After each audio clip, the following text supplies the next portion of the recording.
நான் அல்லாஹ் தஆலாவை கனவில் 500 தடவையும் முஹம்மது ஸல்லல்லாஹு அலைஹி வஸல்லம் அவர்களை கனவில் 280 தடவையும் ஏனைய நபிமார்களை பல தடவையும் தெஜ்ஜாலை பல தடவையும் கனவில் கண்டிருக்கிறேன் என்று கூறிக்கொண்டு புதிய அவதாரம் எடுத்திருக்கும் போலி மஹ்தியை பற்றித்தான் இந்த பதிவிலே தெளிவாக பார்க்க இருக்கிறோம். வாங்க வீடியோக்குள்ளால போகலாம். அல்ஹம்துலில்லாஹி ரப்பில் ஆலமீன். அஸ்ஸலாத்து வஸ்ஸலாமு அலா ரசூலில்லாஹி அம்மா பஅத். கண்ணியத்திற்குரிய இறைவனின் நல்லடியார்களே, அல்லாஹ்வின் சாந்தியும் சமாதானமும் என்றென்றும் உங்கள் மீது உண்டாவதாக. காலத்துக்கு காலம் போலி நபி போலி மஹ்திகள் உருவாகுவது சகஜமாகிவிட்டது. ஏற்கனவே ஒரு பதிவில் இதுவரை உலகத்தில் தோன்றி இருக்கக்கூடிய 11 பொய் மஹ்திகளை பற்றி பேசியிருக்கிறேன். அதை பார்க்காத சகோதரர்கள் அதனுடைய லிங்கை கீழே டிஸ்கிரிப்ஷன் பாக்ஸ் மேலே ஐ பட்டன் இன் ஸ்கிரீனில் கொடுக்கிறேன். செக் பண்ணி பார்த்து கொள்ளுங்கள். அதிகமான உண்மைகளை நீங்கள் அறிந்து கொள்வீர்கள். இந்த அடிப்படையில் தற்பொழுது உலகத்திலே மஹ்தி என்று சொல்லிக்கொண்டு ஒருவர் வாதாடி கொண்டிருக்கிறார். அவரை ஒரு கூட்டமே பின்பற்றி கொண்டிருக்கிறார்கள். இவர் யார், இவர் என்ன வாதாடி கொண்டிருக்கிறார் என்பதை பற்றித்தான் தெளிவாக இந்த பதிவிலே பார்க்க இருக்கிறோம். கண்ணியமானவர்களே, பாகிஸ்தானில் முஹம்மது காசிம் பின் அப்துல் கரீம் என்று சொல்லக்கூடியவர் உருவாகி இருக்கிறார். அவரை நீங்கள் இந்த போட்டோவிலே பார்ப்பீர்கள். இவர்தான் நான் அல்லாஹ்வை 500 தடவை கனவிலே கண்டிருக்கிறேன், முஹம்மது ஸல்லல்லாஹு அலைஹி வஸல்லம் அவர்களை 280 தடவை கண்டிருக்கிறேன், அல்லாஹ் எனக்கு பல விடயங்களை சொல்லிக் கொண்டிருக்கிறான், அல்லாஹ் எனக்கு சொல்லக்கூடிய விடயம் அப்படியே உலகத்திலே நடந்து கொண்டிருக்கிறது, அல்லாஹ் தான் என்னை பாதுகாக்கிறான், என்னை வழி நடத்துகிறான் என்றெல்லாம் இவர் சொல்லிக் கொண்டிருக்கிறார். இவரை ஒரு பெரும் கூட்டமே நம்பிக்கொண்டிருப்பது தான் ஆச்சரியத்தை ஏற்படுத்துகிறது. இந்த விடயம் 2023 தான் அதிகமாக சோசியல் மீடியாவில் ஷேர் பண்ணப்பட்டது. ஏற்கனவே என்னுடைய பழைய சேனலில் இதை பற்றி நான் பேசியிருக்கிறேன். சில சகோதரர்கள் இதை மீண்டும் பேசுங்கள், எங்களுக்கு தெளிவுபடுத்துங்கள் என்று சொன்னதற்கிணங்க இன்னும் தெளிவாக இவரை பற்றி நான் இந்த பதிவிலே பேசுகிறேன். இவர் பேசிய விடயங்கள், இவர் சொன்ன கனவுகள் எல்லாம் கூகுளில் அப்படியே பதியப்பட்டிருக்கிறது. இவருடைய பெயரை அடித்து பார்த்தால் இவர் மீடியாவுக்கு சொன்ன பல விடயங்கள், இவர் கண்ட கனவுகள் எல்லாம் அந்த இடத்திலே நீங்கள் பெற்றுக்கொள்ளலாம். அதனுடைய சுருக்கத்தை இந்த பதிவிலே உங்களுக்கு சொல்கிறேன். இவர் சொல்றாரு, நான் கடந்த 27 வருடங்களாக அல்லாஹ்வையும் ரசூலையும் கனவிலே அடிக்கடி பார்த்து கொண்டு வருகிறேன்.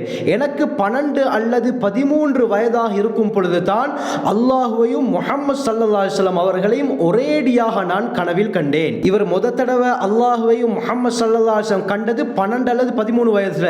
சொல்லிட்டு சொல்றாரு, எனக்கு 17 வயதடையும் பொழுது அல்லாஹும் ரசூலும் என்னுடைய கனவிலே அடிக்கடி வர ஆரம்பித்தார்கள்.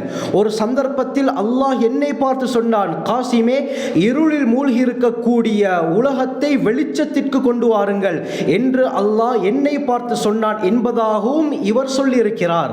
இவர் தொடர்ந்து சொல்றாரு, ஒரு கனவுல அல்லாஹ் என்னை பார்த்து, காசிமே, பாகிஸ்தானை நான் பாதுகாப்பேன், பாகிஸ்தான் மக்களுக்கு நான் பாதுகாப்பை அருளுவேன் என்றும் அல்லாஹ் சொன்னதாக இவர் சொல்றாரு.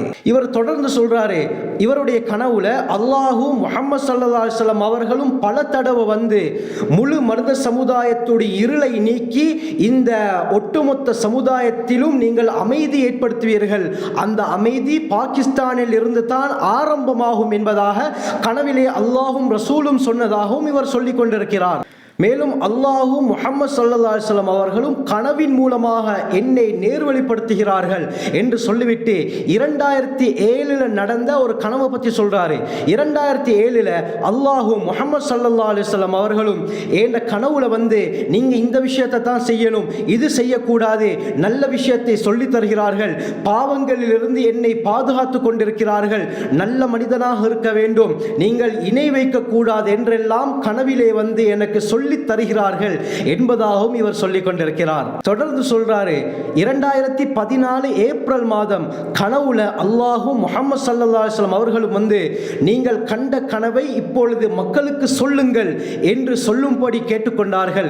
அவர்களுடைய வேண்டுகோளுக்கு இணங்க நான் என்னுடைய குடும்பத்தார்களுக்கும் என்னுடைய உறவினர்களுக்கும் பாகிஸ்தானுடைய இராணுவத்துடைய வெப்சைட்டிற்கும் கவர்மெண்ட்டுடைய இணையதளத்திற்கும் உலகத்திலே தஅவா தாவாவில் ஈடுபடக்கூடிய முக்கியஸ்தர்களுடைய தனிப்பட்ட வெப்சைட்டிற்கும் நான் இமெயில் மூலமாக நான் கண்ட கனவுகளை அனுப்பினேன். ஆனால் முடிவு எப்படி ஆனது என்றால் எல்லோரும் என்னை இக்னோர் செய்து விட்டார்கள், என்னை கணக்கெடுக்காமல் விட்டு விட்டார்கள் என்றும் இவர் சொல்கிறார். இதற்கு பிறகு நான் கனவுகளை மற்றவர்களுக்கு சொல்வதை நிறுத்தி கொண்டேன். சொல்லிவிட்டு சொல்றாரு, 2014 டிசம்பர் மாதம் ஒரே இரவில் 2 தடவை முஹம்மது ஸல்லல்லாஹு அலைஹி வஸல்லம் அவர்கள் என்னுடைய கனவுல வந்து இந்த கனவை நீங்கள் மற்றவர்களிடத்தில் கட்டாயம் சொல்லுங்கள், இஸ்லாத்தையும் பாகிஸ்தானையும் பாதுகாருங்கள் என்று கனவில் வந்து சொன்னார்கள். உடனே நான் தூக்கத்தில் இருந்து எழுந்து செய்வது அறியாது திகைத்து கொண்டிருந்தேன். என்ன செய்யறது, யார்கிட்ட போயிட்டு இந்த கனவை சொல்றது, யார் இந்த கனவை நம்புவார்கள் என்றெல்லாம் நான் யோசித்துக் கொண்டிருக்கும் பொழுது அந்த மாதம் பாகிஸ்தானுடைய பீஷ்வர் பகுதியில் இருக்கக்கூடிய ஒரு ஸ்கூல் தாக்கப்பட்டது, பொம்பிளாஸ்ட் ஏற்பட்டது. இந்த தாக்குதலுக்கு பிறகு தான் நான் உணர்ந்தேன், நபி அவங்க கனவுல இந்த விடயத்தை தான் சொல்லி இருக்கிறார்கள் என்று, இந்த விடயத்தை தான் ஸல்லல்லாஹு அலைஹி வஸல்லம் கனவிலே வந்து சொன்னார்கள் என்று நான் நினைத்து உடனடியாக நான் கண்ட இந்த கனவை இன்டர்நெட்டிலே ஷேர் செய்ய ஆரம்பித்தேன். இதெல்லாம் சொல்லிட்டு இவர் தன்னை பற்றி சொல்ல போக்குல என்னை பற்றி நான் சொல்லும் பொழுது, நான் இதுவரை தஹஜ்ஜுத் தொழுகை தொழுததே கிடையாது, நான் ஃபர்லான தொழுகைகளையும் பேணுதலாக தொழக்கூடியவன் கிடையாது, கிளீன் ஷேவுடன் தான் நான் இருப்பேன் என்று தன்னையும் இவர் சொல்லிக் கொள்கிறார். கண்ணியமானவர்களே, இவர் சொல்றாரு, 1994 கண்ட ஒரு கனவு இன்றும் எனக்கு ஞாபகம் இருக்கிறது. அந்த கனவுல அல்லாஹ் வந்து, காசிமே உனக்கு நான் தந்த வாக்குறுதிகளை நிச்சயம் நிறைவேற்றுவேன், அப்படி நான் நிறைவேற்றாவிட்டால் இந்த அண்ட சராசரங்களுடைய கிங்காக ராஜாவாக நான் இருக்க முடியாது என்று அல்லாஹ் சொன்னதாகவும் இவர் கூறுகிறார். சொல்லிட்டு சொல்றாரு, அல்லாஹுடைய அந்த வாக்குறுதிகள் எப்பொழுது நிறைவேறும் என்று நான் பொறுமையாக காத்து கொண்டிருக்கிறேன், நிச்சயமாக ஒரு நாள் அந்த வாக்குறுதிகளை அல்லாஹ் நிறைவேற்றுவான் என்ற எதிர்பார்ப்பிலே நான் வாழ்ந்து கொண்டிருக்கிறேன் என்றும் இவர் சொல்லிக் கொண்டிருக்கிறார். சொல்லிட்டு சொல்றாரு, நான் எப்பெல்லாம் கொஞ்சம் கில்ட்டியாக ஃபீல் பண்ணுவேனோ, நான் சடைவடைந்து கவலையோடு இருக்கும் பொழுது அல்லாஹும் முஹம்மது ஸல்லல்லாஹு அலைஹி வஸல்லம் கனவில் வந்து என்னை மோட்டிவேட் பண்ணுவார்கள், உடனே நான் ஃப்ரெஷ் ஆகி விடுவேன் என்றும் இவர் சொல்லிக் கொண்டிருக்கிறார். சொல்லிட்டு சொல்றாரு, 2014 அல்லாஹ்வை நான் கனவில் கண்டேன். அந்த கனவுல அல்லாஹ் என்ன பார்த்து சொன்னான், காசிமே உன்னை 20 வருடங்களாக தொடர்ச்சியாக நான் சோதித்தேன், என்னுடைய ரஹ்மத்தை விட்டு நீ நிராசையாகிறியா இல்லையா என்று பார்ப்பதற்காக என்று அல்லாஹ் என்னை பார்த்து கூறினான் என்றும் இவர் கூறுகிறார். 2003 சம்மர் சீசன்ல அல்லாஹ்வை நான் கனவில் கண்டேன். அல்லாஹ் என்னை பார்த்து, காசிமே என்னுடைய வாக்குறுதிகளை நீ அடைவதற்கு முன் தங்கத்தை நீ தொட்டாலும் அது தூசியாக மாறிவிடும், என்னுடைய வாக்குறுதியை அடைந்ததற்கு பிறகு நீ தூசியை தொட்டாலும் என்னுடைய அனுமதியின் பிரகாரம் அது தங்கமாக மாறிவிடும் என்று அல்லாஹ் என்னை பார்த்து கூறினான் என்றும் இவர் கூறிக்கொண்டிருக்கிறார். தொடர்ச்சியாக சொல்றாரு, நான் முஹம்மது ஸல்லல்லாஹு அலைஹி வஸல்லம் அவர்களுடைய முகத்தை பார்த்தது கிடையாது, அவருடைய உடம்பை தான் பார்த்தேன். ஒரு கனவிலே நபி அவர்களை நான் கட்டித் தழுவினேன், அதற்கு என்னுடைய உடம்பு ஆதாரம் என்றும் இவர் கூறுகிறார். பல தடவை ரசூலுல்லாஹி ஸல்லல்லாஹு அலைஹி வஸல்லம் அவர்களை நான் முசாஃபஹா கையிலாக செய்திருக்கிறேன் என்று சொல்லிவிட்டு 2015 செப்டம்பர் மாதம் முதல் தடவையாக நபி அவர்களுடைய கண்ணை நான் பார்த்தேன். அந்த கனவிலே வேற எந்த ஒன்றையும் என்னால் பார்க்க முடியாமல் போய்விட்டது, முழுமையாக நபி அவர்களுடைய கண்ணை மட்டும் தான் நான் பார்த்து கொண்டிருந்தேன் என்றும் இவர் சொல்கிறார். இவர் தொடர்ச்சியாக சொல்றாரு, இதே போல பல நபிமார்களை நான் கண்டிருக்கிறேன். ஹஜ்ரத் சுலைமான் அலைஹிஸ்ஸலாம் அவர்களை கனவிலே கண்டிருக்கிறேன், ஈசா அலைஹிஸ்ஸலாம் அவர்களை கனவிலே கண்டிருக்கிறேன். சில கனவுகள்ல உலகத்திலே சமாதானம் முழுமையாக ஏற்பட்டிருக்கும் பொழுது அந்த சமாதானத்தை தஜ்ஜால் வந்து சீர்குலைப்பது போலும் நான் கனவிலே கண்டிருக்கிறேன். ஒரு கனவுல ஹஜ்ரத் ஈசா அலைஹிஸ்ஸலாம் வானத்திலிருந்து இறங்குறாங்க, யஜூஜ் மஜூஜ் கூட்டத்தார் உலகத்தில் பரவுறாங்க, ஈசா அலைஹிஸ்ஸலாம் அவர்களோட ஒரு கூட்டம் இருக்கிறார்கள், அந்த கூட்டத்தில் நானும் இருக்கிறேன் என்றும் இவர் கூறுகிறார். 1993 முதல் தடவை எப்பொழுது நான் இந்த கனவுகளை காண ஆரம்பித்தேனோ, ஒரு நோட் புக்கில் இந்த கனவுகள் எல்லாம் தொடர்ச்சியாக நான் எழுதி கொண்டு வந்தேன். அதிலே அல்லாஹ்வை எத்தனை தடவை, முஹம்மது ஸல்லல்லாஹு அலைஹி வஸல்லம் அவர்களை எத்தனை தடவை கனவில் கண்டேன் என்று எழுதியிருக்கிறேன். கிட்டத்தட்ட 800 கனவுகள் அந்த நோட் புக்கில் இருந்தது. சமீபத்திலே அந்த நோட் புக் காணாமல் போய்விட்டது. ஆனாலும் அந்த நோட் புக்கில் இருந்த பல கனவுகள் இன்றும் எனக்கு ஞாபகம் இருக்கிறது என்று இவர் கூறுகிறார். பல வருடங்களுக்கு பிறகு ஒரு கனவில் அல்லாஹ் என்னை பார்த்து கூறினான், காசிமே, தூங்க செல்லும் பொழுது குல் சூரா 3ஐயும் ஓதிவிட்டு உறங்குங்கள். அப்படி உறங்கினால் ஷைத்தானை விட்டு உனக்கு பாதுகாப்பு கிடைக்கும், ஷைத்தான் உன்னை விட்டு தூரமாகி விடுவான் என்று அல்லாஹ் கூறினான். அந்த கனவிலிருந்து தொடர்ச்சியாக இந்த குல் சூராவை தூங்கும் பொழுது ஓதிக்கொண்டு வருகிறேன். குல் சூரா என்றால் குல் ஹுவல்லாஹு அஹத், குல் அஊது பிரப்பில் ஃபலக், குல் அஊது பிரப்பின் நாஸ் என்ற இந்த 3 சூறாக்கள். பல கனவுகள்ல அல்லாஹ் என்னை பார்த்து, காசிமே, உனக்கு நான் உதவி செய்வேன், உனக்கு நான் வெற்றியை கொடுப்பேன், மறுமை நாளுக்கு ஒரு நாள் மிகுதியாக இருந்தாலும் அந்த நாளில் என்னுடைய வாக்குறுதியை உனக்கு நிறைவேற்றுவேன் என்று அல்லாஹ் எனக்கு சொன்னான். அப்பொழுது உன்னுடைய சக்சஸை, உன்னுடைய வெற்றியை முழு உலகமும் பார்த்து ஆச்சரியப்படும் என்றும் அல்லாஹ் எனக்கு சொன்னான்.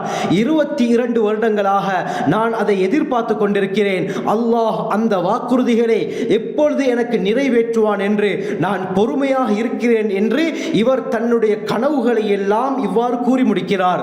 அருமையானவர்களே, ஒரு விடயத்தை நாங்கள் ஞாபகம் வைத்துக் கொள்ள வேண்டும். இவர் கனவு கண்டது உண்மையா பொய்யா என்று எமக்கு தெரியாது. நீங்களே இவருடைய விடயத்தில் முடிவு செய்து கொள்ளுங்கள். கமெண்ட் செக்ஷனில் இதை பற்றி நீங்களே பதிவு செய்யுங்கள். அருமையானவர்களே, மஹ்தி என்று தற்பொழுது பாகிஸ்தானில் இவரை பின்பற்றி ஒரு கூட்டமே இருக்கிறது, இவருக்கு பின்னால் செல்கிறது. பெரும் பெரும் கான்ஃபரன்ஸ்ல வைத்து இவர்தான் மஹ்தி என்று ஒரு கூட்டமே பயத் செய்தும் இருக்கிறார்கள். இவர்தான் எதிர்பார்க்கப்பட்ட மஹ்தி. இவர் கனவில் காணக்கூடிய விடயங்கள் எல்லாம் நேரில் நடக்கிறது. இவர் தான் மஹ்தி என்று ஒரு கூட்டமே இவருக்கு பின்னால் செல்கிறார் என்றால் அல்லாஹ் தான் நம் அனைவரையும் பாதுகாக்க வேண்டும். ஏற்கனவே மஹ்தி அலைஹிஸ்ஸலாம் அவர்களுடைய முக்கியமான 10 அடையாளங்களை பற்றி பேசியிருக்கிறேன். இதில் ஒன்று குறைந்தாலும் அவர் போலி மஹ்தி, உண்மையான மஹ்தி கிடையாது என்று நான் சொல்லியிருக்கிறேன். அந்த 10 காரணங்களை வைத்து பார்க்கும் பொழுது ஒன்று கூட மெச்சாகுதில்லையே கண்ணியமானவர்களே. அல்லாஹ் தான் நன்கறிந்தவன். ஆகவே அல்லாஹ் சுப்ஹானஹு வ தஆலா இப்படியாப்பட்ட குழப்பங்களிலிருந்து எம்மையும் எம்முடைய குடும்பத்தாரையும் எம்முடைய சந்ததியினரையும் பாதுகாப்பானாக. உண்மையான மஹ்தி அலைஹிஸ்ஸலாம் வெளிப்படும் நேரத்திலே ஒரு போலி மஹ்தி உருவாகி முழு இஸ்ரேலையும் கைப்பற்றுவான். சுஃபியானியுடைய குழப்பம் என்று இவனுக்குத்தான் சொல்லப்படும். இப்படி இருக்கத்தக்க இதெல்லாம் ஒரு பெரிய விடயமே கிடையாது. அதனால் நீங்கள் நன்றாக சிந்தித்துக் கொள்ளுங்கள். இவருடைய விடயத்திலே நீங்கள் அறிந்து அல்லாஹ்வை பயந்து கொள்ளுங்கள் கண்ணியமானவர்களே. ஜஸாக்குமுல்லாஹு கைர். வ ஆகிரு தஅவானா அல்ஹம்துலில்லாஹி ரப்பில் ஆலமீன்.